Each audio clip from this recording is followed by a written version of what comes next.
Welcome to Slow Talk Live. James Davis here, coming at you from the Slow Talk Studios in San Luis Obispo, California. And in the studio this afternoon, I'm going to get right to it. I'm excited to bring on our guest today, Jack Cimo. Jack, welcome in, man. Thanks, James. Good to be here. Yeah, it's I know you. I've known you for a little while, although not too well. I've known your son a little bit longer than you. Oh yeah, we used to play music together, so it's really cool to talk to the father. Ken Davis's dad. What can I say? Yeah. No, it's good to have you in, man. And I've known you in different, variations and stuff. But yeah, gosh, you're wearing a new hat now. And, that's right. I think people are going to be excited. Maybe we'll start there and then go backwards in time. Perfect. Yeah, man. Perfect. So I'm the new festival director for. It's called the California International Guitar Festival, and this is happening September 16th through 18th. So it's coming up pretty quick. Right around the corner. And we have it held at the Cal Poly Performing Arts Center. And so we have on Friday night an opening night concert, which is going to be in the big hall, Miosi Hall. Oh yeah. And then the rest of the weekend is going to be in the more intimate theater, Spanos Theater. For the other performances. Friday, Saturday, Sunday, 16th, 17th, 18th. Right. We're literally coming up right around the corner. Exactly. Yeah. And we have, I think the total is 7 concerts, but it's actually quite a bit more than that because some of the concerts are double bill.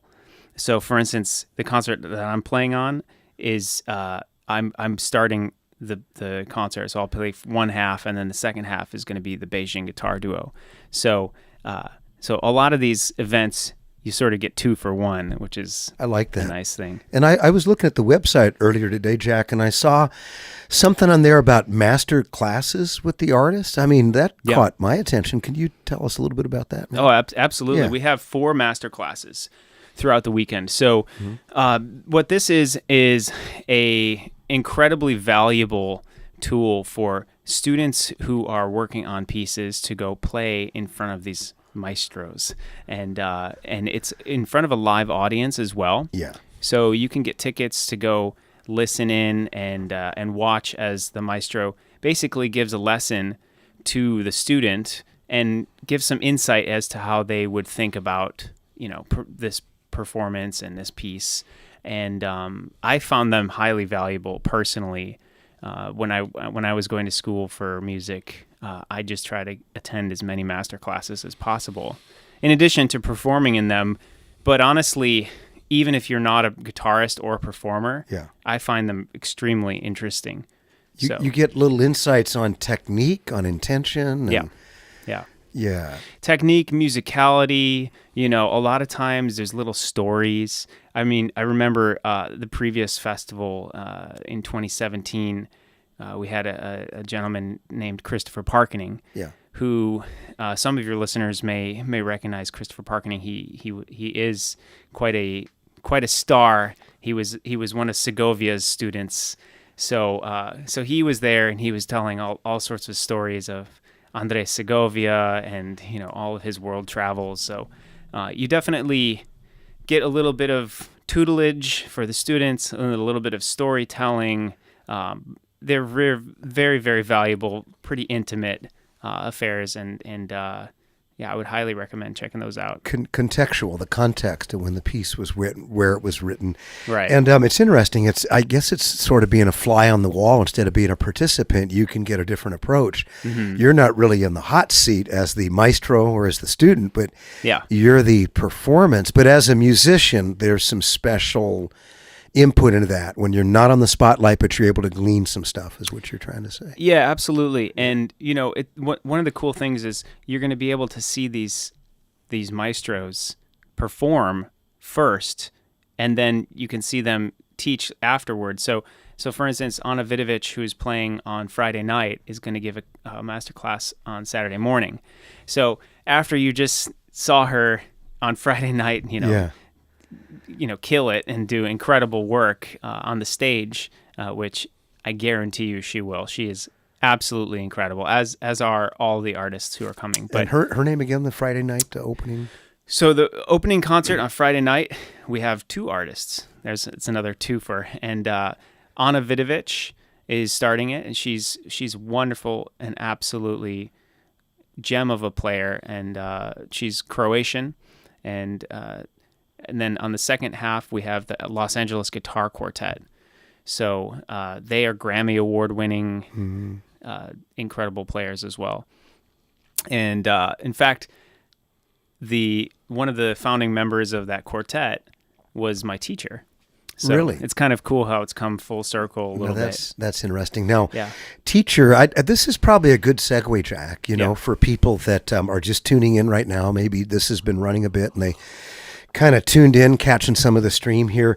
Our guest today is Jack Cimo, the director of the California International Guitar Festival, coming up on the 16th, 17th, and 18th of September, right around the corner. But there's a story of how you got to where you're at now, and I read on the website that you started playing guitar literally at 5 years old. That's right. Maybe we can kind of go back to, the context of Jack, where you grew up, because I happen to know you've got several other brothers that are musicians, all of them active, and then a mom and dad. Maybe we can start there, man. Sure. Yeah. Well, I mean, my musical journey started pretty young because my older brother, Vince, who I think you know as well. And Vince has actually been here as Slow Talk to help us set up the studio. Vince is a good friend. Yeah. Vince, very talented cat. Very talented. Yeah. Anyway, Vince had been taking piano lessons at the Suzuki method. So they had a Suzuki Institute, and Suzuki is a type of music pedagogy. It's sort of I forget what the guy's first name was, but Suzuki, his name was Suzuki, and he created this method for teaching young people music. And it's really a great method. So he was doing Suzuki piano lessons, and I was dragged along to the lessons. And so innocent bystander. Yeah. So eventually, this is the story that my mom, tells me, that essentially when I was around 5 years old, 4 or 5, she said, "Hey, well, it's time for you to pick an instrument. So here's the options." And she went through the list, and you could do cello, you could do violin, guitar, piano, whatever. And apparently I chose guitar. So I don't know. I honestly have no memory of this, but she does, so I trust her.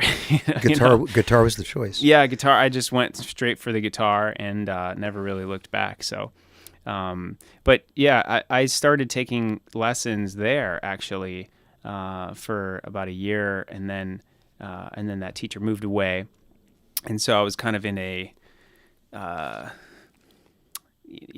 period of not really learning much. And then eventually my mom met a guy named Steve Savada, who was my guitar teacher from, I want to say age 7 or 8, all the way until I went away to school to college. And this is starting back in Illinois, Chicago area? Yeah. Illinois? Nice. Yeah. Nice.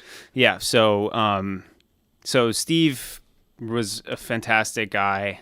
Is a fantastic guy. Steve's just every time I went to a guitar lesson, no matter how bad I was feeling during the week, for whatever reason, he always made me feel better and always made me, like the guitar. So, he must have had not only talent, but like a teaching gift to encourage, to pass along that vision. Because I think when you're starting, especially when you're young, it's hard to see where you're going, and I think it takes those kind of teachers that can build that, encouragement, because man, it's tough when you're just noodling along at the beginning. Yeah. Well, Well, I've always loved learning. So, I've always been interested in kind of like eating up whatever anybody's putting in front of me. You know what I mean? In terms of, music. And so, I think Steve recognized that and really tried to push me, and have me play kind of difficult music when I was pretty young.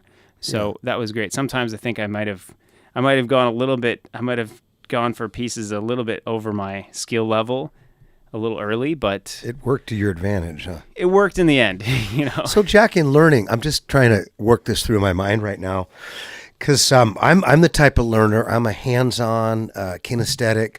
learn by doing, of course, is Cal Poly. But with musicians, you were just talking a little bit back earlier at the start of our conversation about going and hearing the student. So that's a type of learning. But so that's one modality.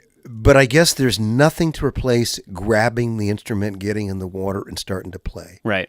Yeah. Yeah. Well, that I strongly believe in that, and that's one of the reasons why, from not that young of an age, but I would say ever since I was 18 or so, I started to try to go out and play gigs, maybe restaurants, and try to set some things up, little performances here and there, just because no matter what I was doing in the practice room or for my teacher, it always is different when you're on a stage, when you're playing for people. It's different, it feels different, and you have to get used to that. So that was one of the reasons why I, after USC, which is where I went to school, to music school, I decided to, just really focus on performing, and, instead of chasing doctoral degrees. In and other things words, like that. You'd had a certain amount of education. Yeah. And just as a side, how was going to school at USC in your estimation? What did that do for you, man? The faculty there is world class. The guitar program is incredible. As I said, one of the founding members of the Los Angeles Guitar Quartet, Bill Cannengeiser, and Scott Tennant, actually, they both teach at USC, as well as some other excellent faculty. So you mean the very Los Angeles Guitar Quartet that's going to play at the festival? Yeah. All right, that's a good tie-in, man. Yeah, exactly. Yeah. So they're going to play on opening night. Nice. And and actually it's funny because there was before I was made the director, we actually had an interim director who picked a lot of this lineup. I had some input when there were some scheduling conflicts because of the COVID, and we had to postpone it and everything. Yeah. But yeah, most of this lineup was kind of picked before me. So it's funny. I totally agreed with in other words, this is what Jack would have done right out the starting gate anyway. It's just perfect. Yeah. That's pretty incredible. It doesn't always work out that way, as we know, in organizational situations. Yeah.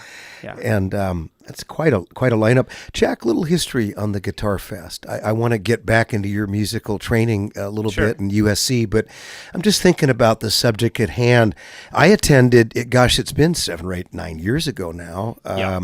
Enjoyed it thoroughly. Maybe not that long, maybe 5 or 6, but just enjoyed it thoroughly. And then there was a bit of a hiatus. Is that because of COVID or? Right. Oh, okay. Well, it was partially. So before the festival was called La Guitarra California, and that festival had gone on since 1999, I believe. La Guitarra was every 2 years? Yeah. Okay. And, Russ D'Angelo, who was the previous festival director, I think started that role back in like 2003.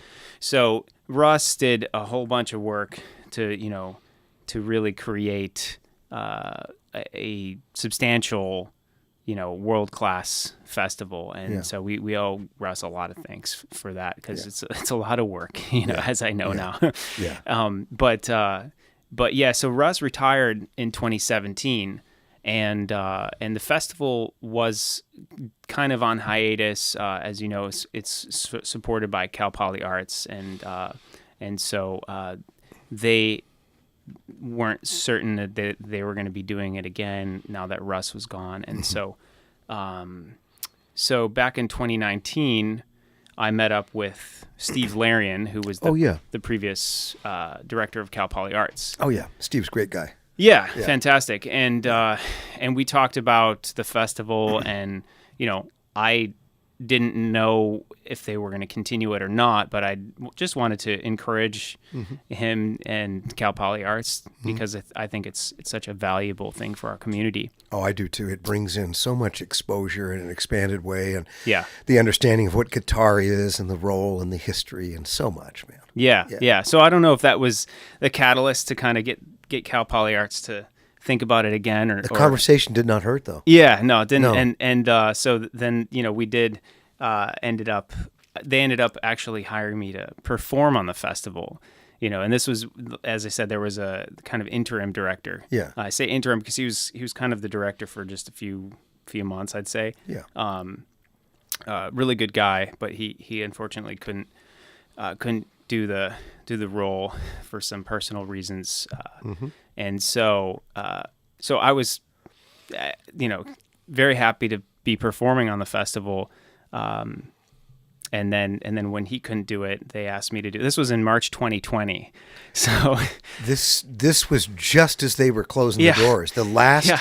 I remember that well, man. Like what, the 10th or 15th, right in the beginning of the month? Or? Yeah, so I know crazy. the date. I know exactly when it was because my last live concert was in Flagstaff, Arizona on March 7th. Yes. And so I drove back to SLO from that, and then I think the day that I got back, so it was like March 9th or 10th or something. Yeah. I had a meeting with Cal Poly Arts, and that's when they asked me to be the director.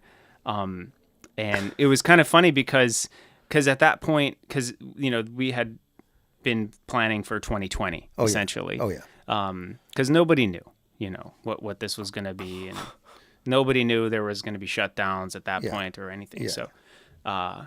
So we did a whole bunch of work in the next couple of months. Yeah. Before it was obvious that hey, this isn't going to happen in 2020, so we'll have to postpone it. But then we had to postpone it again. Again, So- 2 years. Yeah. And so now is the intention for the festival to be every couple of years? Yeah, I mean, we'll see how it goes. I can't speak for Cal Poly on that, Yeah, but on the venue. Yeah. certainly in for me, every 2 years is I think what I would be able to do, organizationally. Booking and organization.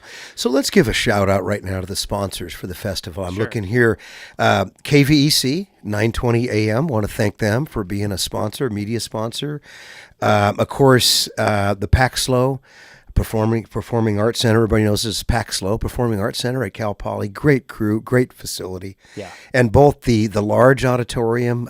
What's the current name for that? It's called the Miosi Hall. Thank you. Yeah. And then the Spanos Center, really, really nice. I was in some events there, good acoustics. Yeah. Nice that you have the variety of facilities there for the smaller and larger things. Yeah, and Spanos just got a brand new upgrade to some of their speakers, so Nice. I'm excited to hear that. And the City of San Luis Obispo festival sponsor, thank you so much to them. And then we have the 2 Mac. What's that? The 2 Mic? The 2 Mic. All the right. 2 Mic is actually we're on video here, right? Yeah, we're on video, man. Let me just kind of show you. The 2 Mic is a company that builds microphone products specifically for flamenco, classical guitars, and other instruments. But it's a way they have multiple types of microphones, but the way I use their product, it's called the 2 Mic Pro. Yeah. And it's basically a microphone system that goes right inside the guitar. Now, Jack, I haven't normally seen that. I've seen exterior mics. I've Right. seen hookups. Right.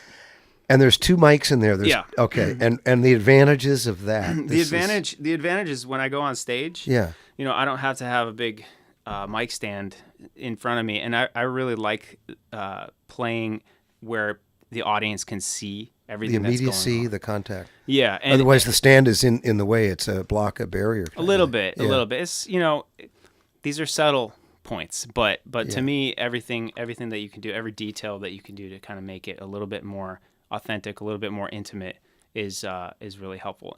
And the other thing is, this is helpful for playing like gigs. So if I'm playing at a winery or something where there's a little bit of noise, it's a little bit better in terms of feedback mitigation. Oh, because it's inside the guitar. Mm-hmm. So the feedback mitigation, the actual sound of the positioning where those mics are at, resonates quite well. Yeah, and they do something with like a phasing pattern somehow. I'm not a super technical My brother would probably know. You know what? But, I think it's a really good segue. Yeah. To have you maybe at the beginning you were playing a selection. Yeah. And maybe you can introduce that and play that right now. That'd be good, Jack. Sure. Thanks, man. Yeah. So this piece is called Cavatina, and it's from the film The Deer Hunter.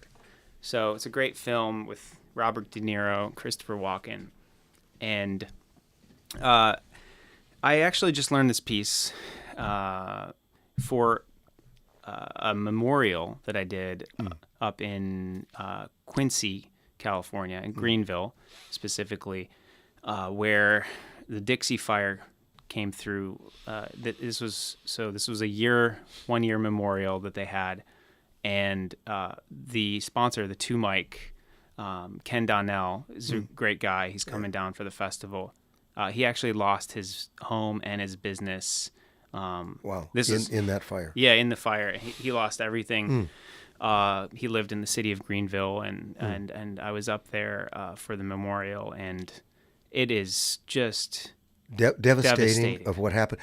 Have they relaunched the company, the Two Mic company? Yeah, so he's still got some product, thankfully, and there's still some, this is floating around. I have some.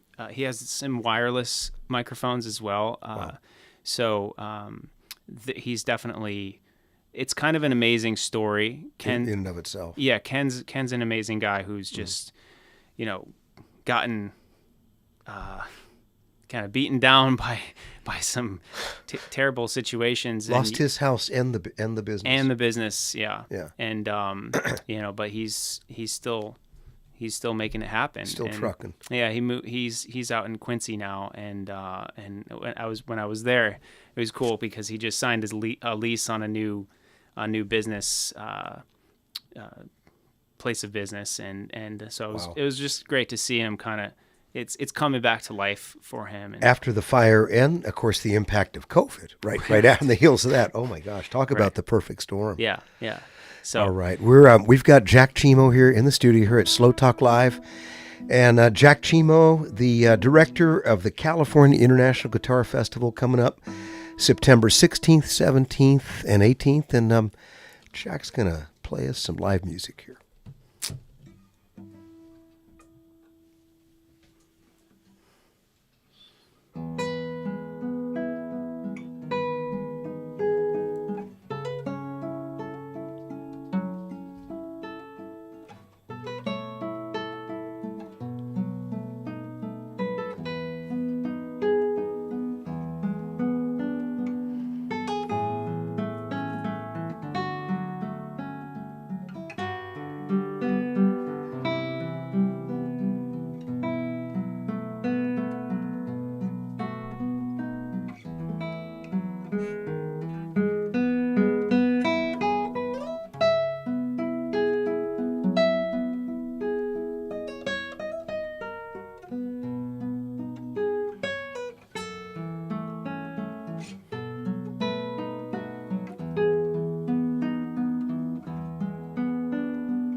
Jack, that's an amazing piece, man. What's that titled again, please?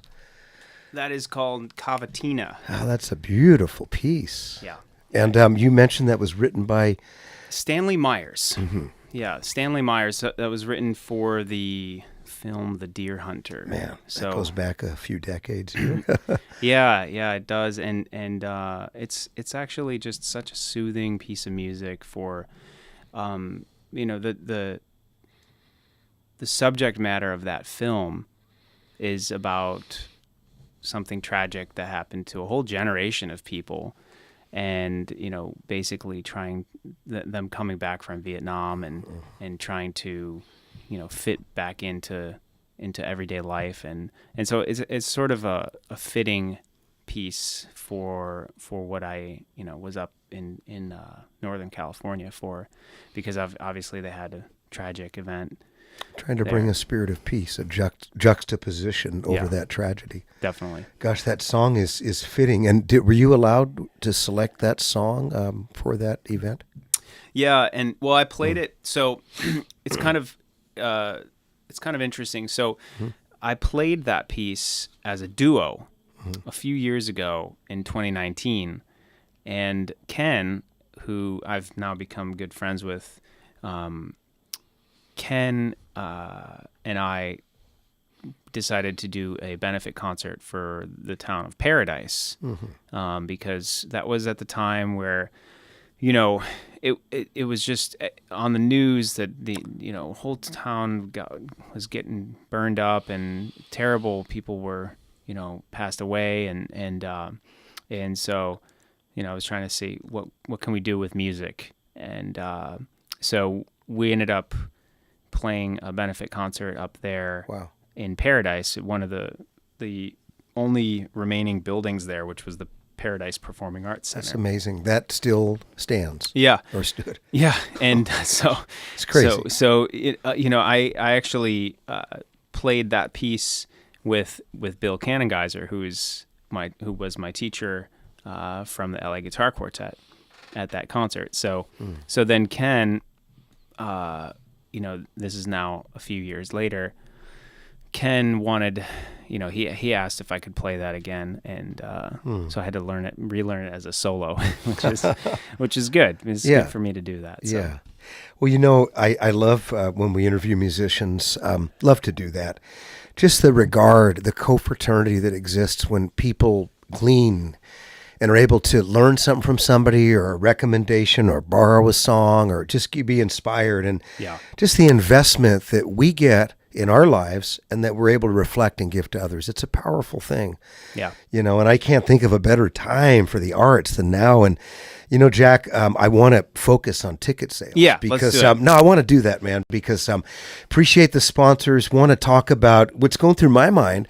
If I'm watching this stream and I'm hearing Jack Cimo and the International Guitar Festival right in my backyard, can I get a pass for the whole thing? Can I buy just one event? What's the deal there? Yeah, so we talked about doing a pass, and we may do that in the future. Yeah. But if you do want to go to everything, I would suggest just call the box office, the Cal Poly box office, and talk to them on the phone. They will put it all together and just do that for you. It's super easy. Yeah. And you can, of course, order single concerts or events that way too. Or you can go to our website, and you could go to the website for any information as well, and that's caguitarfestival.com. caguitarfestival.com. Real easy. Of course, that's the acronym for California International Guitar Festival, which would be far too long. CA. Yeah, well, you can go to that web. We have that URL too. You got that covered, huh? Yeah. But is there a phone number too that they can leave a message or get any information? Yeah.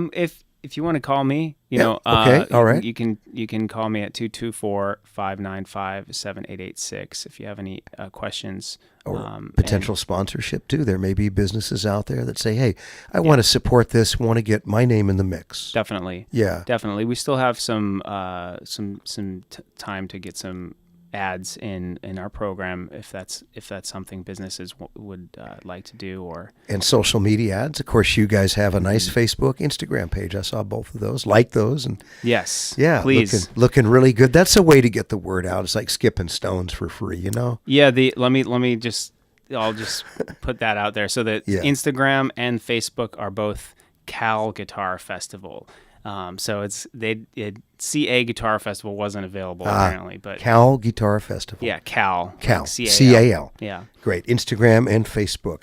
And once again, the lineup, I'm looking here at the flyer. My gosh, this is quite a lineup, quite an array of people coming to this year's festival. And it starts on Friday night. And Anna Vidovic? Yeah, Vidovic. I was close in the ballpark, right? Yeah. And of course, who else is on Friday night, Jack? LA Guitar Quartet. All right. And then on Saturday, we have a whole bunch of concerts.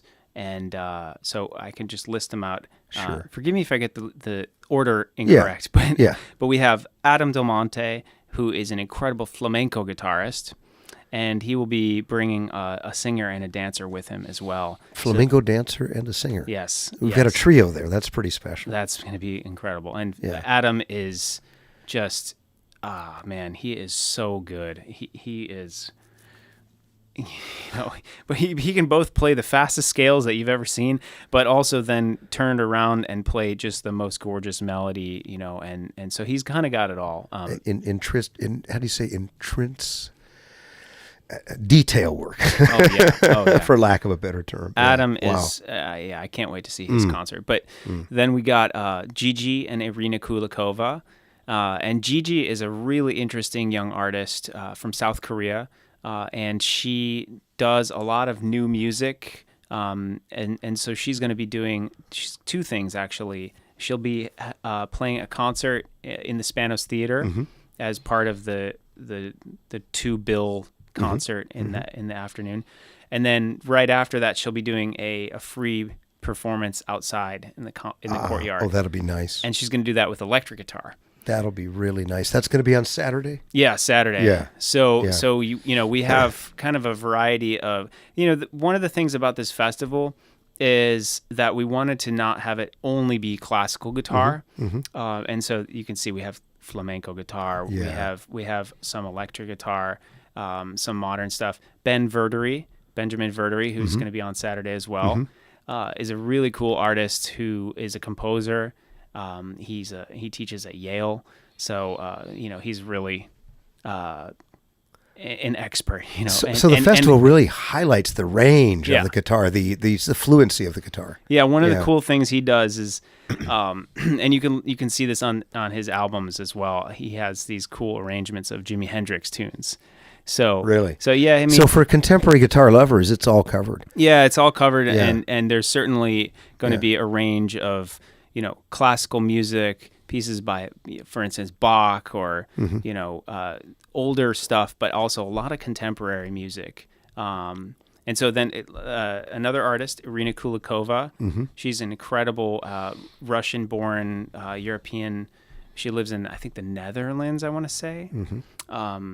But so she's coming over, and you can look her up on YouTube. We may have some time to maybe show. In fact, we might be able to cue. That's a good segue. We've actually done a little preparation here, and I want to thank Griffin Bashirs, who's doing our stream today. So much appreciate all the professionalism and the work that Griffin brings to the table. And I think we're going to cue up Irina right now in a brief video that we have. Yeah, perfect.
Wow, that's amazing. That's amazing. And the name of that artist again, Jack?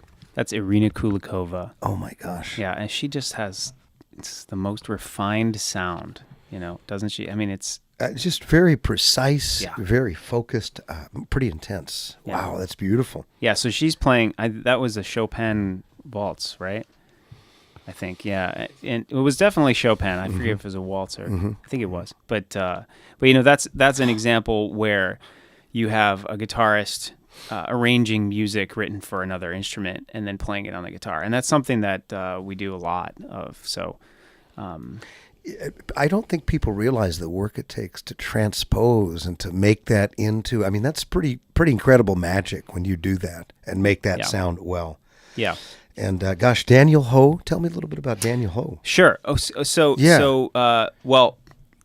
the concert on Sunday afternoon, so that's going to be our final concert at 2:30, and that's going to be Daniel Ho and Pepe Romero, and they're playing together. So Daniel Ho is a Grammy Award-winning ukulele player from Hawaii. Wow. A super nice guy, great spirit, and excellent player as well. And he and Pepe, who is a legendary, Pepe has traveled around the guitar and is sort of I like to call him the godfather of the guitar because he's just been everywhere and has tirelessly advocated and performed, classical guitar all over the world. And his recordings are, to me, just some of the top. Those are the quintessential recordings that you would check out if you need to know guitar. Yeah. And for him to appear and double bill with Daniel Ho is pretty incredible, right? Yeah. So and it's actually single bill. So they're playing together. They are going to be, and in the concert they're going to do some things separately, and then they'll come together and play. So it's really a rare occurrence because usually Pepe is playing solo. Yeah.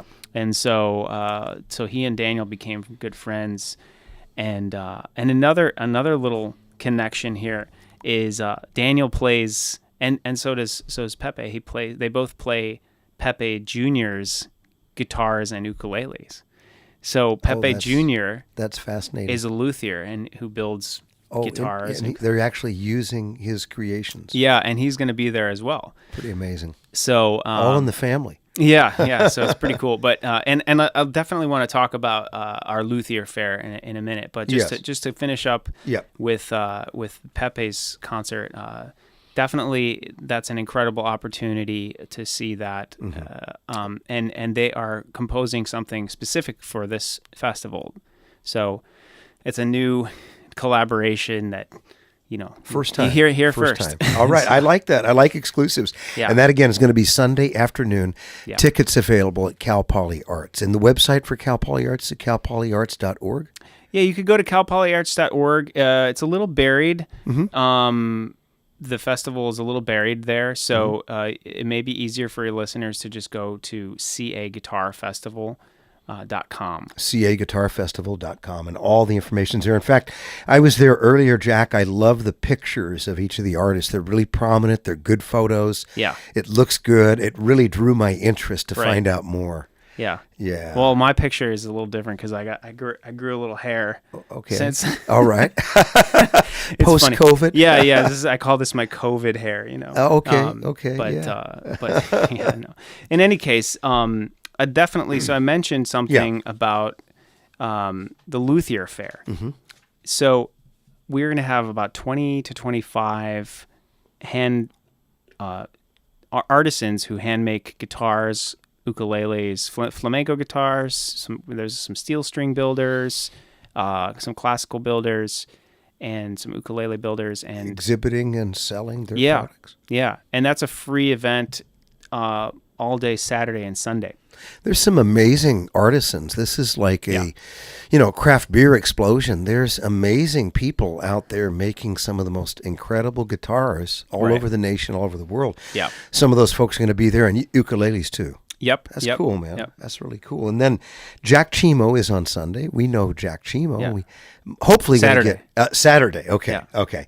And then last, of course, not least, the Beijing Guitar Duel. Right. Yeah. I'm honored to be playing on the same bill as them, and they're just another one of those artists who is all over the world, traveling, performing with orchestras, performing on the world's greatest stages. And in fact, Ming Su, who is one half of the Beijing Guitar Duo, I just saw her post that she's going to be in China for the next week or two, and she's performing all over China before she comes here. Just before she comes here. Yeah. So, well, hopefully the stream is going to go out to China also. Yeah. The Beijing Guitar Duo. We actually have a YouTube video, I think, queued up to show right now, and let's introduce that. This is speaking of arrangements for guitar. This is from Bach's Chaconne for solo violin, arranged for 2 guitars.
Wow, Jack, that's amazing. That shows the range of the guitar and what's going to be present at the festival, man. Yeah, absolutely. Yeah. Well, I mean, that's one of the greatest composers of all time, J.S. Bach. And so even though Bach didn't write for the guitar, we still like playing his music. So it's pretty crazy. So we find ways. Yeah, the Electric Light Orchestra, they were one of my favorites, man, and they took some of that stuff and went crazy with it. Of course. So I think the message is really there's such a diversity. There's something for everybody at the festival. Yeah. And then you mentioned some of the artists that we didn't get a chance to sample today that are also coming, going to bring, talk a little bit about some of the other artists. Yeah, so let's hear a little clip, maybe because something to hear something a little different. Gigi Kim, who does all sorts of new music, and she's always kind of experimenting, as far as I can tell, and is just has a prolific career right now. So we have something I think she's playing electric guitar on. All right, and she's going to do some electric guitar at the festival too, right? Yeah, she's going to do a free performance in the courtyard after her classical performance. Classical, it's quote unquote classical, because it's just classical means style. It's a nylon string guitar. Gotcha. So she'll go all over with that. Yeah, exactly.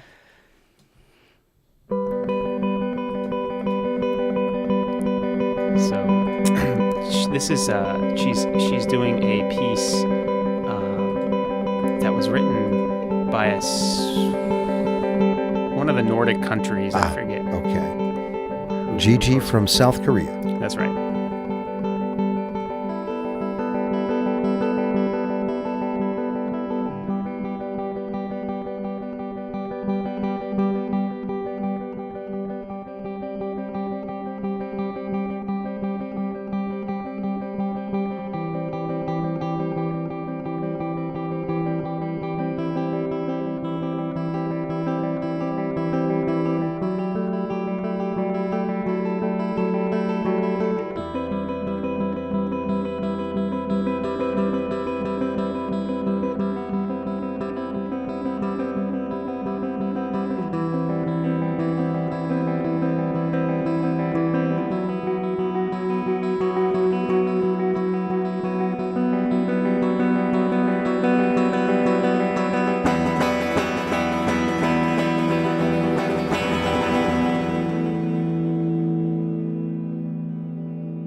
All right, that's another taste of the music coming up at the California International Guitar Festival. Jack Cimo here in the studio in the last few minutes. Jack, that's exciting, man. That was Gigi, and a South Korean artist that's going to be at the festival playing nylon string guitar and her electric guitar, man. Yeah, exactly. So she's going to do a Saturday afternoon concert with Irina Kulikova. And they're both going to play inside the Spanos Theater, which is going to be a fantastic, fantastic concert. And then after that, she's going to run outside and get her electric guitar set up and do a free outdoor concert in the courtyard. So definitely a lot of things for a lot of different musical tastes are going to be at the festival. And we wanted to structure it that way so that you could really stay for many events. So I would really encourage your listeners to purchase tickets for multiple concerts, because it's going to be something different every time. So and of course, if anybody watches this stream after the fact, we want them to go to the website to get updates, either on Facebook, Instagram. The website again, Jack, for the International Guitar Fest. The website is CA BasinGuitarFestival.com. They can go on there. They can leave an email address, get updates and everything. Mm-hmm. Yeah, you can sign up for an email newsletter, and there's also contact info on there. You can contact us, and if you have any other questions. This is going to be exciting. That last artist, Gigi, when I took the headphones off, I was thinking that music sounded like a cascade, like a waterfall of notes. She's just amazing. Yeah. And that was literally just a 30, 40-second clip. Yeah, it's like how I want to feature everybody, but we have so many artists, so it's kind of like all right, we just got to do little clips here. But one thing before we head off, I wanted to also mention Dr. Craig Russell, who is a longtime Cal Poly professor and also a guitarist. He's going to be giving a free lecture right before my concert, actually. That's on Saturday? On Saturday at 6 p.m. At Phillips Hall. And he's going to be talking about how actually the music of Chaconne and Sarabande, Chaconne, which is what we heard the Beijing guitar duo play earlier in the segment, those rhythms and those song forms were actually taken from Native American and Native Central American peoples, and then exported back to Western Europe, just like coffee and chocolate and potatoes. It took a journey. Yeah. And he's going to talk about that migration, the influences. That's fascinating. Yeah. So you get the backstory. This is the whole range. Jack, I'm excited, man. I'm really excited about this festival, excited about attending. Me too. Great gift idea for somebody that you're thinking, what can I buy, for a birthday or an anniversary? Yeah. Buy a set of tickets for folks to go out and have a good time. What a great way to invest in the community and support the arts, man. Yeah. No, please help us, help the arts flourish again, after such a pause that we had with the COVID situation. Yeah. And it's as a performing artist myself, I'm encouraged when I play concerts and I see some of the folks that come, how much they really appreciate it now. Yeah. Because it was gone. Yeah. For a while. I never want to take it for granted again, man. Yeah. And speaking of taking things for granted, I want to do a shout out here at the very end. I'm wearing a brand new Giants hat, as you can see on the live stream at home. I'm a lifelong Giants fan, and I was out for a walk today, and my good friend Cal down at the Sports Forum. It's a store downtown San Luis Obispo. Check them out. They're right on Higuera Street. 71, let me take my glasses off and read this, you guys. 710 Higuera, San Luis Obispo, the Sports Forum, where the true sports fan shops. They've got an amazing selection of hats. They're one of our sponsors for Slow Talk Live, and go in and say hi to Cal and Marie Kastanik. And they have a store in Pismo Beach. Check them out. The Sports Forum, one of the sponsors of Slow Talk Live. Coming up in just a few minutes in the studio, Trippin G, T.Collins, James G, going to preview drop some cuts from their brand new EP, Trippin G, their debut release. Thank you so much for tuning in. We're going to be right back.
Check. All right, here we go.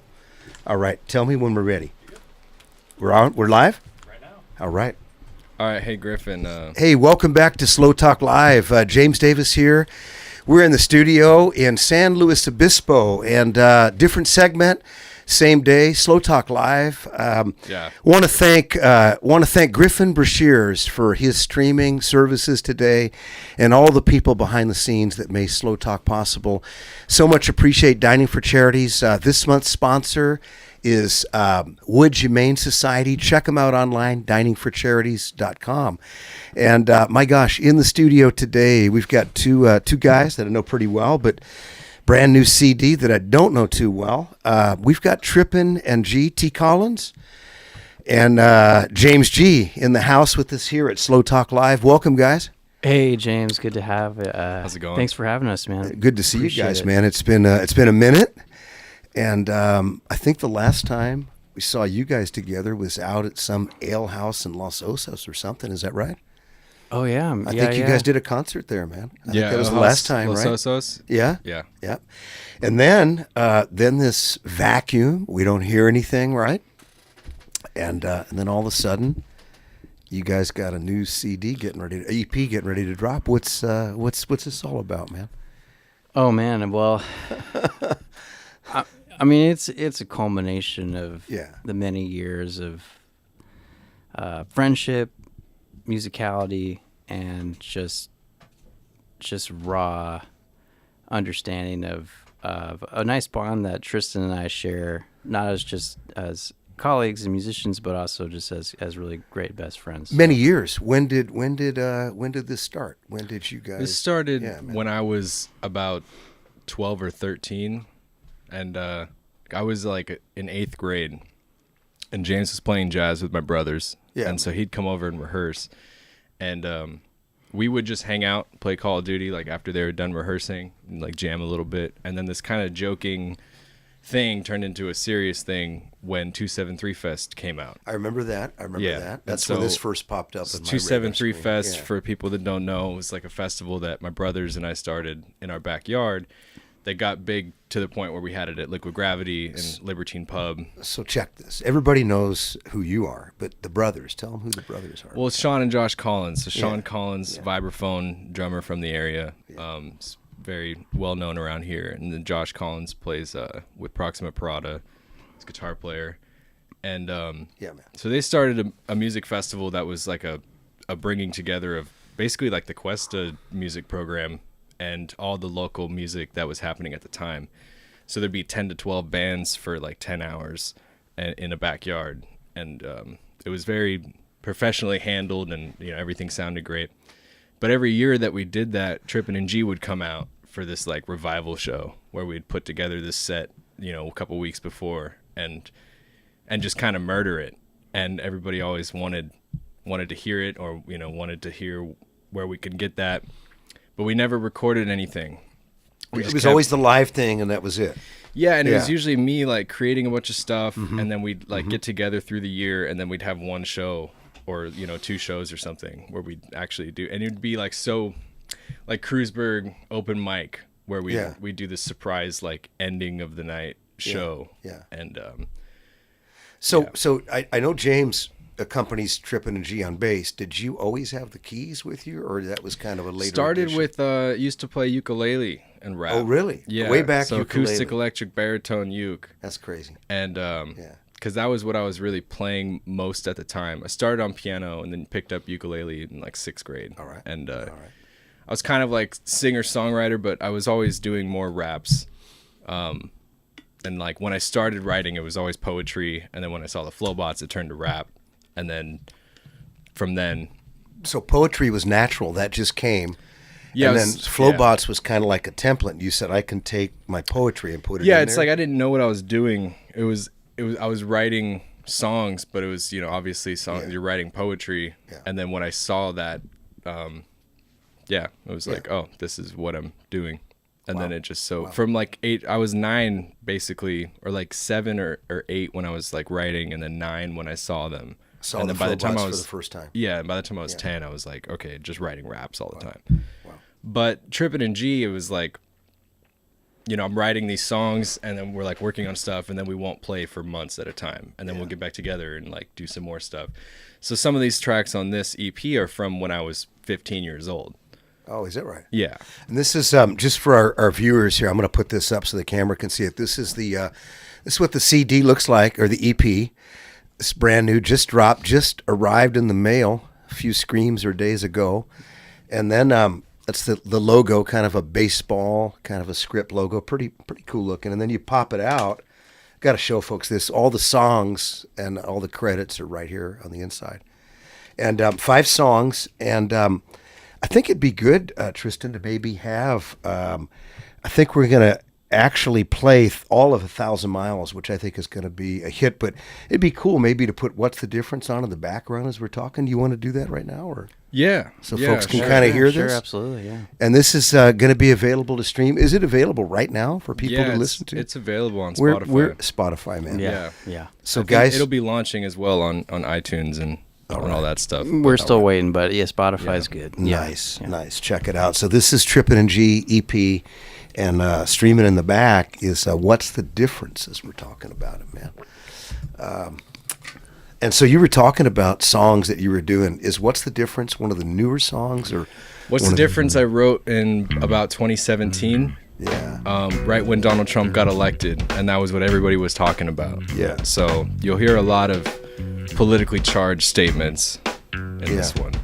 This is T.Collins coming back with that new flow. Dope drum, same bass that is James Gallardo. But this time we pushing it like Aristotle. Where was this recorded at, Tristan? This was recorded at my brother's home studio really? in Atascadero. Yeah, Collins Family Recording. And then we took those mixes and kind of did some stuff with them at Saucepot. And I don't know if you re-recorded bass on this. No, I think I did one. I think I did the Blow My High bass intro at Saucepot, and that was it. And then all the bass and drums and most of the vocals were recorded at the Saucepot, and then we laid down keys. You mean Josh's studio, the drums? Excuse me, yeah, the drums and bass were at Josh's studio in Atascadero, and then the keys. There's no keys on Excuse me. There's keys on other tracks. Yeah. But for this track, no, it was just bass and drums. Who's on drums on this track? No one else in. Gotcha. Yeah. Slow Cat. Yeah.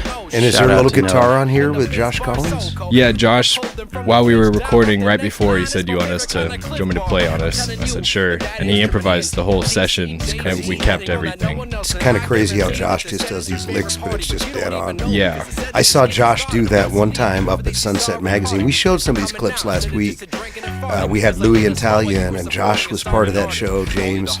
And Josh and Louis took off on these trade licks. It was the most amazing thing. Like, they were in the pocket back and forth, you know. It was pretty cool, man. But so he brought that guitar stuff. That's cool.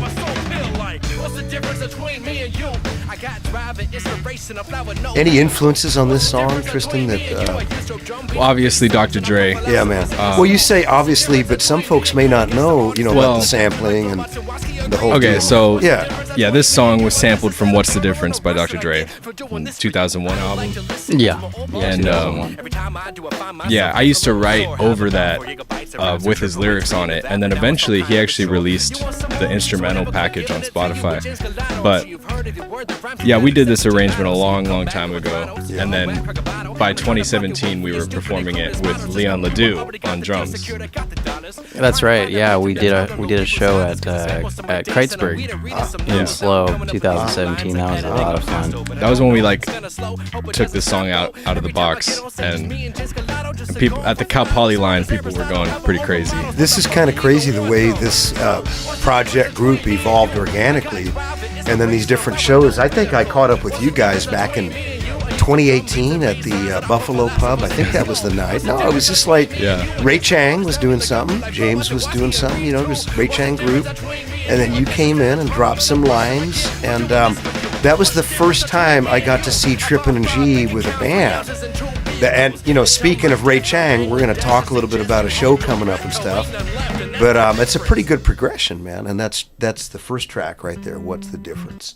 I think we'll stop it and then So You recorded this at the Collins Family Studios in Atascadero and also at Saucepot?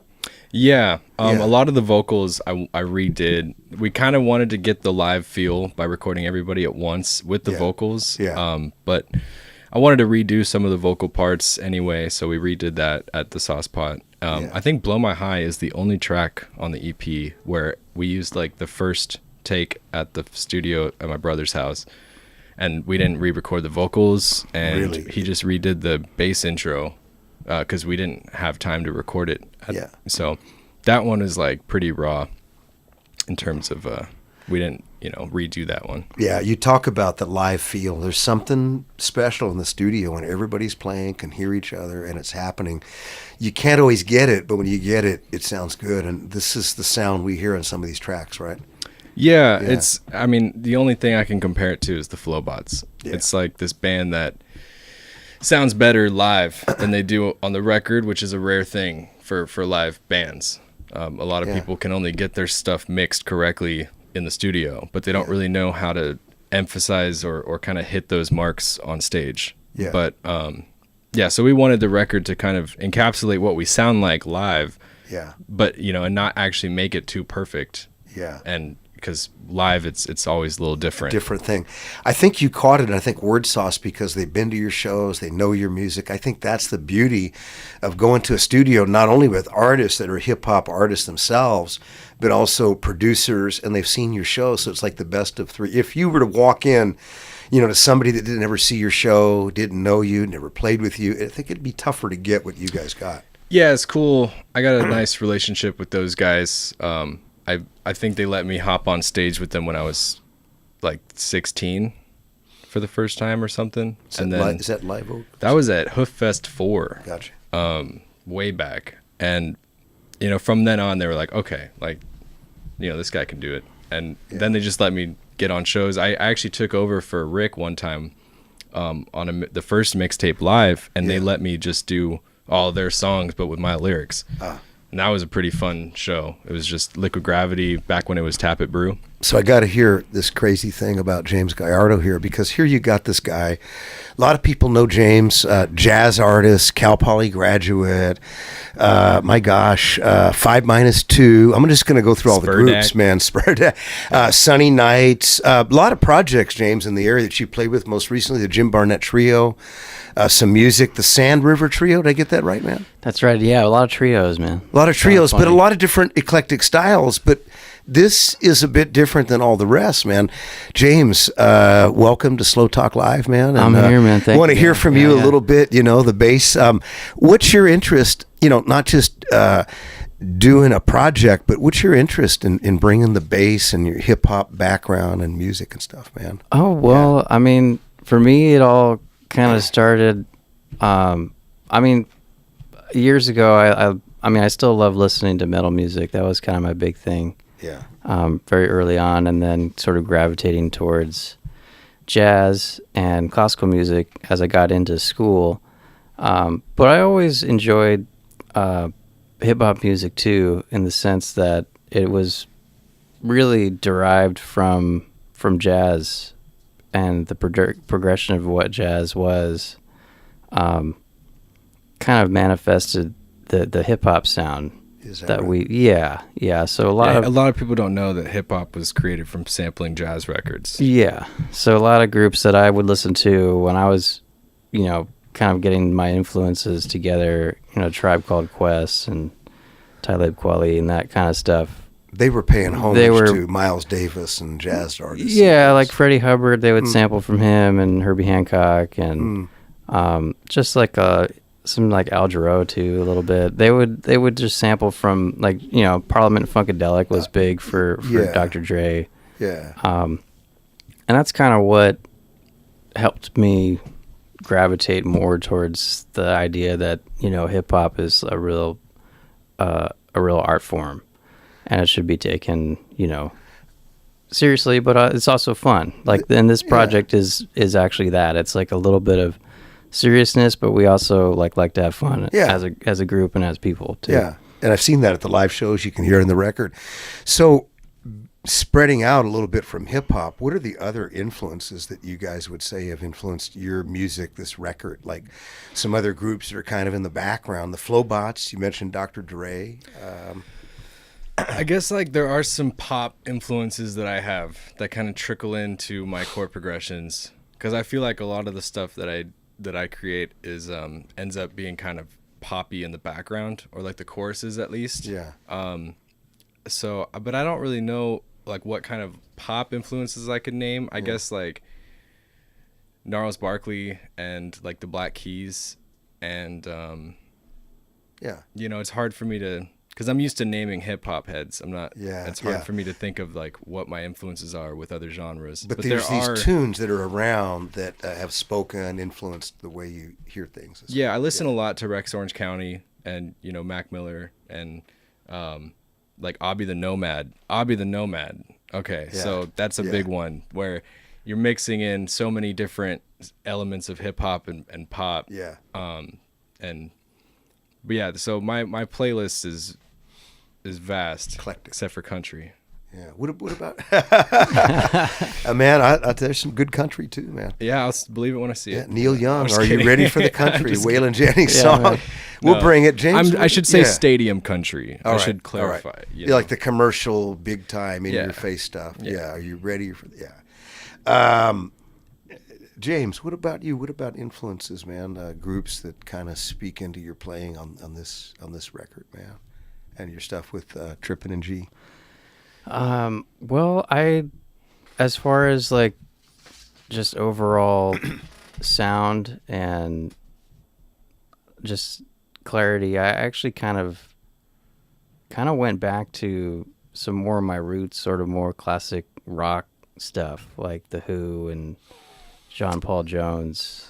John Entwistle. And John Entwistle. And then I also really like Thundercat too. Oh, yeah. And he's kind of one of those guys that he's secretly a jazz player, but he chooses to play R&B, rock kind of fusion jazz.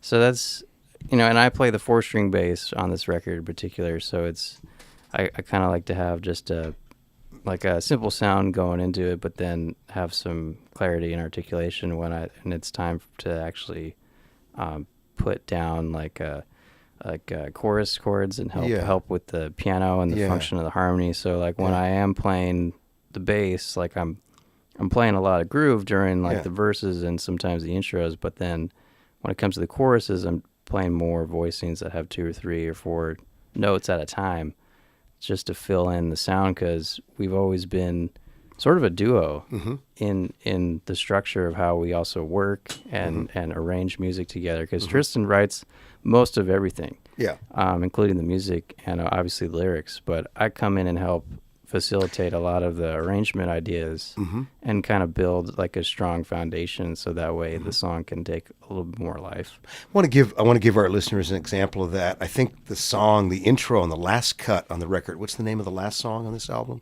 Blow My High. Yeah, Blow My High. I think that intro is a full bass intro for the first several seconds, right? Yeah. Let's cue that up and give our listeners, we'll play that in the background with that strong bass intro and then let it go and turn it down a bit and talk about that song. That's an example of you kind of setting the tone. Yeah. I wrote this when I was 16. The whole song or the intro? Oh, I didn't write the intro. This is him. All right. Yeah. All right. Clarify. But the lyrics were like... Yeah, the lyrics for sure, but this song originally was from Kendrick Lamar. Yeah, Blow My High. Yeah.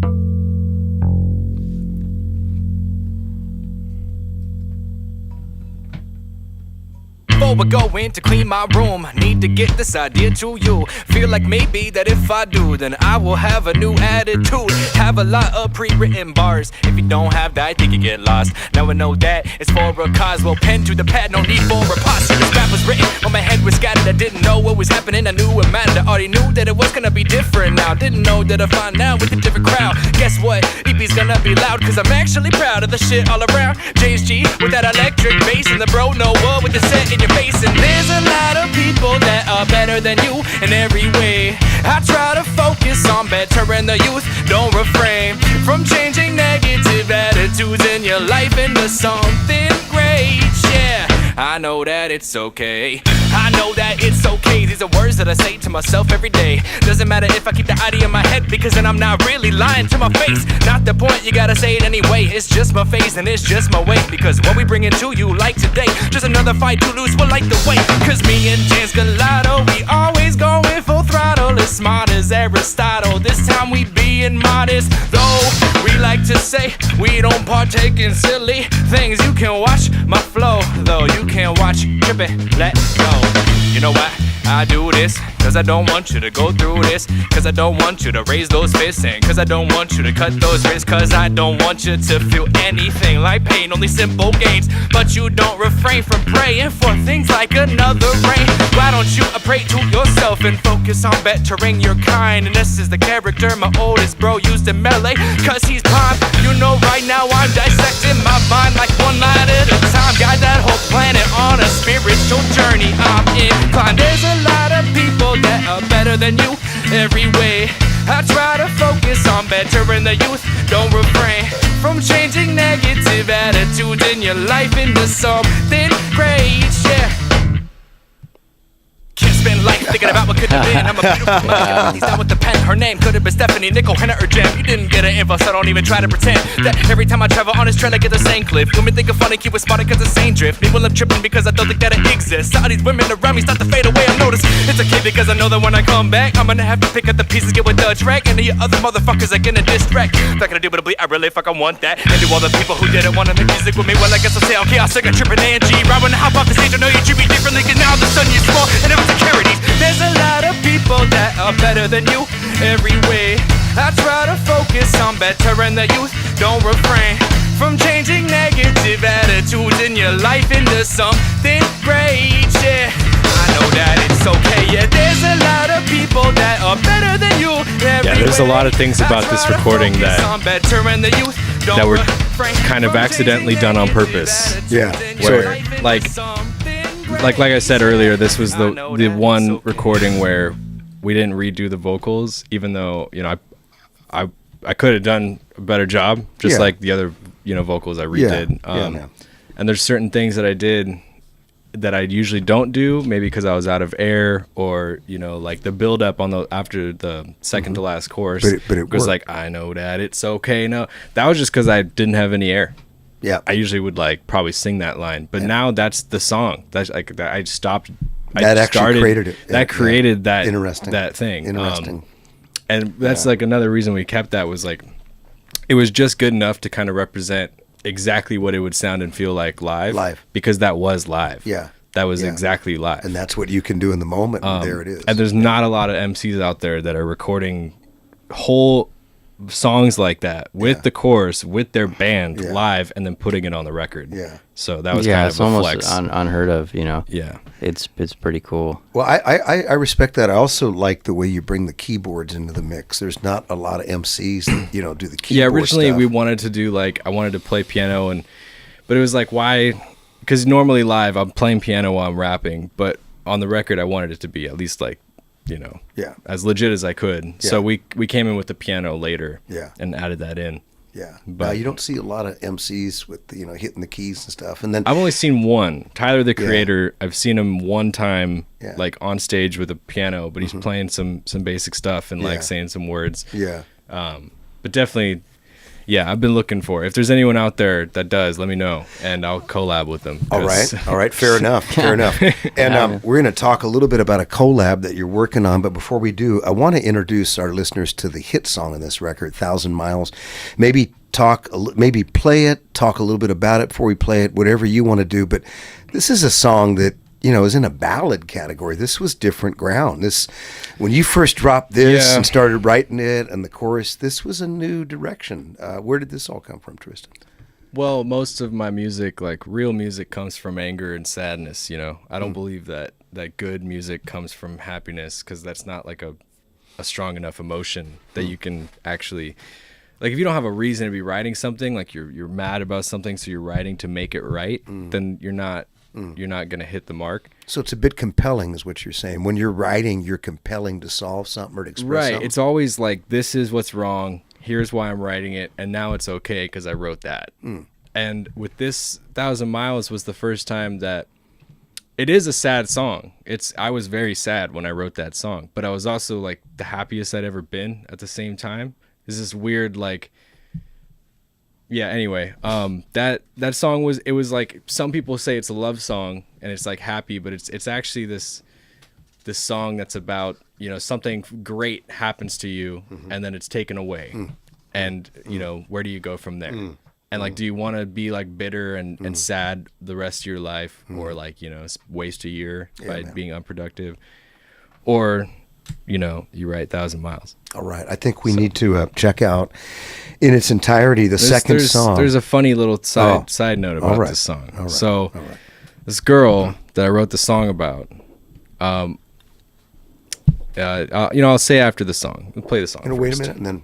All right. Yeah. All right. So 1,000 Miles, second cut, Trippin G EP. Let's just spin it right now. That was some girl, try to imagine what my life could be. It was only 1 month, can't see what another do to me. And it wasn't even that, cause I traveled to see my dad. I'm still living up in the past, and the project's just what we had.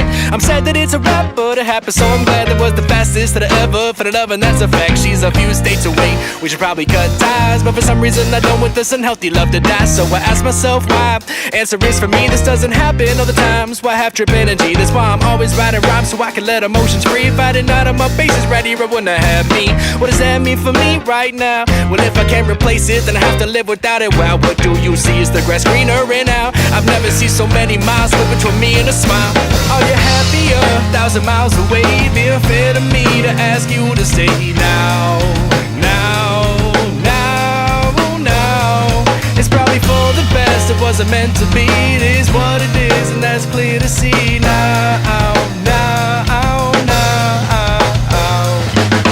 Never contemplated that how much flirting would have my chest inflated when with later hurting. But this isn't just a sad rip, this is me just bouncing back. I had to tackle the emotions I'm feeling so I don't snap. I've had this dream before, but I never locked it down. Maybe someday I'll go lucid and I never let it leave town. Had this feeling before, so I know that it's around, but you can never enjoy being lost until you haven't found. She just hit me with the classic, I feel like I've been used. I thought that I was past it, but I think the rent's due. In case you don't remember when I first hung out with you, you gave me warning that you were on and off again with your ex, dude. I don't understand how you can become so confused. I'm trying to be a man about it and see your point of view, but you're the one who started this relationship with two.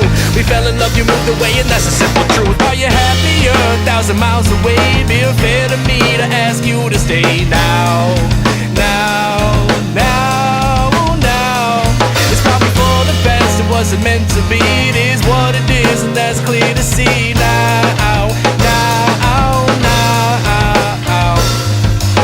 Not gonna be sympathetic for an empty cause. Don't really know how you can say it, but you said it, how pathetic, dog. I don't wanna write a rap unless it is poetic, y'all. If I were a little younger at this point, I'd punch a wall. Feeling like I'm stuck stagnant, but I'm doing good, experiencing all detachment just like I know I should. Recently went through a reenactment of harassment, and I know it's done now, but it's still hard to get past it. You were in my dreams last night, you were choosing me over some other guy. Had to unfollow you on IG, why? Cause I saw you hanging with the man I thought I might get jealous. Can the fellas in here relate? I thought that I was okay, maybe I will be one day. Overzealous, Cinderellas, they imitate. Why should I say sorry for not wanting to communicate? Are you happier? 1,000 miles away, being fair to me to ask you to stay now. It's probably for the best, it wasn't meant to be. It is what it is, and that's clear to see now. Are you happier? 1,000 miles away, being fair to me to ask you to stay now.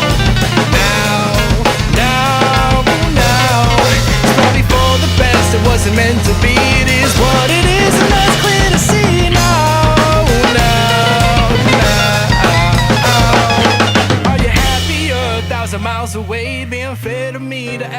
to stay now.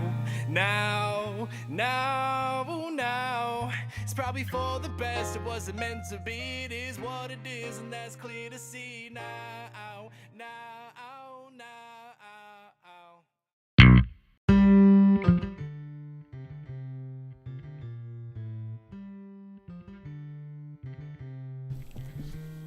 All right, we're just going to keep streaming right here in the studio with Trippin G, T.Collins, James G. Good to have you guys in, man. Yeah, man. Wow, that's pretty powerful to hear 1,000 Miles, man, on the record here. Yeah, it's just a quick relationship, one of those things where someone's moving away, but you still want to go for it. And it was great. No, she actually reached out, offered to do the art on the album, and she did it. She killed it. Nice. Oh, so let's get the camera on that bad boy. Definitely not a bitter story. Beautiful, but, beautiful. That looks great. It was actually written when we were still like together. We were together for like a few weeks, and then I had 1 week where I was traveling camping with my dad, and I wrote that the first verse on the train ride up to the camping, and then I wrote the second verse while I was camping, and the third verse on the train ride down. So within a week, I came back and I called James and said, "Hey, like I have a new song." We got together and I put it on this chord progression that I already had, and it was from there on. And then the chorus, the chorus too, or that came later. Yeah, it was funny because I wrote this song on a beat called 08 by Sap, and then I ended up putting it on a different chord progression that I've already been working on, and I sang it kind of instead, and from then it was like, oh, this is way better than what I was doing before. And this is everyone's favorite. I don't know, some people prefer like Blow My High or What's the Difference, and I kind of do too, because that's like the rap coming out, you know. But this is the newest song on the EP. Like, this was 2020 when I wrote this. It stands on its own, though. It's not this one that's playing currently. Yeah, but 1,000 Miles. Yeah. No, it stands on its own. It's a good song, man. It's different, you know. And I like the chorus. Are you happier? I mean, I like the way that comes in and out. That was good, man. Yeah, it's great. I mean, each song that we try to write has a little bit of nuance and arrangement ideas that aren't. They're sometimes atypical of just normal pop or even rap tunes in general. So it's nice to have, the way we formulate songs. Yeah, like the way we arrange stuff. Like sometimes, like your verses are longer. Like a second verse is longer than the first verse, right? And vice versa. And there's a lot of form in hip hop where it's like a 16 bar verse and then like a 4-bar chorus, 16 bar. But I'll do like 18 bars. Oh, you'll stretch. And then so like the drummers will get confused because they think we're going back into the chorus. Yeah, and you'll have to kind of train. And shout out to Noah Nelson for sticking with us and doing the whole rehearsal process. I mean, it took us about a year of rehearsing to get prepared for just these 5 songs, just to make sure we were solid all around. I got to see Noah Nelson at the show you guys did at Top Dog, and that was good, man, to see Noah. Oh yeah, Ian Skinner also played with us on that one. That's right. And Ray Chang, I think, came, didn't he? Ray Chang came and saw it, but Ian played. Dan Cimo played violin on that one. That's right. Yeah, he did a special guest on one of the songs called "That's a Joke" by NF, but we did an arrangement of that. Modern Contrafact. In fact, you guys, do you want to stream a little bit of that Top Dog show? We have that ready. Do you want to show our listeners what your band looks like, or you just want to keep talking about the record? Talking. All right, let's do that. That's a different band now. All right. So now we're having a different trumpet player and a different drummer. Dropping this. So So, Tristan, we talked about a little bit of pop influences. Let's nail it down and talk about hip-hop influences in this record. Some of the music that is on this record, but also influenced this record, man. Right, so... Yeah. Let me see this. So, all right, so we already covered What's the Difference. There's a lot of Dr. Dre. But that kind of... any sort of faster rap on this was most likely inspired... In my younger hip-hop days, it was a lot of George Watsky. Mm-hmm. A lot of Brother Ali and Astronautilus, and that was I met him from a Flowbot show. Is that right? And he's kind of like the underground Macklemore. Anyway, he's great. Yeah.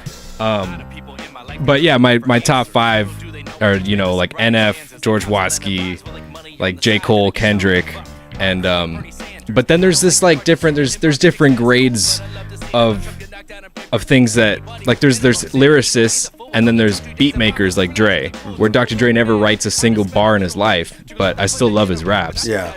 You know? So there's definitely like some older school, like, you know, Andre 3000 and like, you know, there's old school hip hop that I like, you know, Bone Thugs and Harmony, you know? Yeah. All right. That's going back a bit. That's a good one. But yeah, Kendrick definitely influenced Blow My High. That's where that came from. But I feel like No Answer specifically, it kind of reminds me of like Chris Webby. But yeah, the whole live hip hop though was kind of like Flowbots or bust. Yeah, it was like we're either gonna be, you know, that, because when we perform without a drummer, it's fun, but it's not the same thing, you know. Yeah. So you prefer the live drummer if you can do it. Yeah, it's like because I've the amount of times that I've gotten goosebumps and chills from watching the Flowbots play. Yeah. It's just there's no other. And of course, they play with a full 7-8-piece band, the whole thing. Yeah, it's like guitar, bass. They have a violin, then they have drums and 2 MCs. Yeah. Hey, speaking of shows, you guys have a show. I want to make sure our listeners hear about this, man. You got something coming up September 3rd, Hush Harbor, 7 p.m. Tascadero. It's a free show. There's going to be drinks and food provided, for purchase. EP release party. Yeah, EP release show. Nice. Doing T-shirts and hoodies. Unfortunately, we had a little issue with the release of the physical CDs. All right. And so the company messed up and we're getting it fixed. In 10 days, we'll have the 10 days after the show, we'll have the CDs correct. Right. People can pre-purchase them. Yeah. We can do pre-orders. Yeah. All right. They came perfect. They look great. It's just one of the tracks on the disc had the same issue that they did with the digital release, now is digital, which is also fixed. Is digital fixed online? Yeah, Good. digital's fixed. Yeah. So folks can go to Spotify right now and hear this. Little bump in the road, but if you want to support us at the show, come by. We'll it's like $5 off merch if you're at the show. Nice. Besides CDs. Nice. All right, $5. Yeah. All right, tell them you heard it on Slow Talk Live. Yeah, it's shirts. Shirts, $20. You know. Nice. Hoodies, $40. Yeah. Nice. Speaking of shirts, James G's got a shirt on right here, man. Yeah, this is what they look like. I like the logo, man. I like the baseball. I like the LA Dodgers baseball logo, man. My buddy and I spent like 2 hours on that logo. I just was trying to get the tail to go. It doesn't really want to go more than just the middle of the logo. But when you did it baseball. somehow. You did it. Yeah, I stretched it, edited it. Looks good, man. Yeah, it's fantastic. I remember FaceTiming you and being like, "Oh, wait, okay, we gotta extend the G, like it's gotta go to the T and all that stuff." We were trying. It took like 2 hours of just. It looks good though. I like the little, Trippin without the G and the ampersand and the big G. I gave him a shout out, Matthew Hammond, Hammond for helping out with that that logo, and then Zoe Contreras took care of the EP cover. I took some original artwork and that I wanted to use as the cover, and I sent it to her and said, base it off of this. Yeah. And then she sent us like 50 different designs, and it was amazing. All of them were great. Yeah. And I wanted to use all of them. So we actually took 2 that we liked and mixed them together with, with really a different color scheme. Inside out. Yeah. So it looks more like a kind of like a vinyl record where you. Yeah, it's a little mirror because we are going to press these into vinyl too. Oh, that'll be cool. So that'll be cool. Absolutely. So Trippin G coming up. We're got a show on September 3rd, EP release party, and then got Ray Chang playing trumpet. Ray Chang on trumpet, Sean Collins man. playing drums. All right. It's going to be a shredder. What time? 7:00. Yeah, 7. Show starts at 7:30. We're probably going to play an hour. Nice, man. And support Hush Harbor. Great restaurant, great folks that run that. Shout out Morgan Monroe. Doing it. That's a great location, great food. It's going to be a lot of fun, man. Yeah. Yeah, an opportunity to grab the CD, the EP. Yeah. Physical hard copy. Yeah.